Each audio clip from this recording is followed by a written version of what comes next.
சரி, விசிலு விசிலுன்னு சொல்லிட்டு இவ்வளோ உயிர் கொடுத்து அடிச்சுட்டு இருக்கீங்களே, போற இடத்துலலாம் இது மாரி டார்ச்சர் பண்ணியிருக்கீங்களே, விசிலுக்கு தமிழ்ல என்ன? விசிலே தமிழ் தானே, அப்புறம் என்ன விசிலுக்கு தமிழ்ல என்ன? என்ன தமிழ் அறியாத நாங்களா? எங்க புசி ஐயா புலவரு, அவர் எடுத்து விசில் அடிச்சு விசில் சொல்றாருன்னா அவருக்கு தெரியாத தமிழ் ஒண்ணு கிடையாது.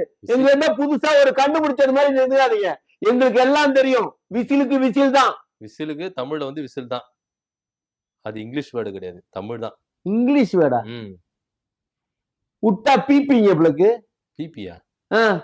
விசிலுக்கு தமிழ்ல என்ன சார் சொல்லுங்க சார்னா, ஏதோ சுத்தி வளைச்சு ஏதோ ஒண்ணு சொல்றீங்க, குழப்பி விடுறீங்க. சுத்தி வளைச்சலாம் சொல்ல, ஒரேதான் சொல்றோம். விசிலுக்கு விசில், அவ்வளவுதான். அவ்வளவுதான். வேற என்ன தமிழ்ல அதுக்கு பேர்லாம் கிடையாது. என்ன பேரு?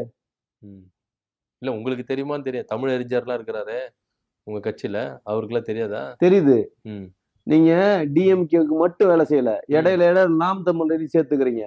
அவர் தான் சும்மா இல்லாம ஏதாவது ஒரு புதுசா ஒண்ணு கண்டுபிடிச்சது மாதிரி சொல்லுவாரு. போய் அகராதில எடுத்து பார்த்தா அப்படி ஒரு வார்த்தை அங்க இருக்காது. புரியுதுங்களா? ஏன்னா எப்ப பார்த்தாலும் தமிழ் பேசும் தமிழ் பேசும். தமிழ் உணர்வுங்கிறது இங்க எங்க எவனுக்கு இருக்குது?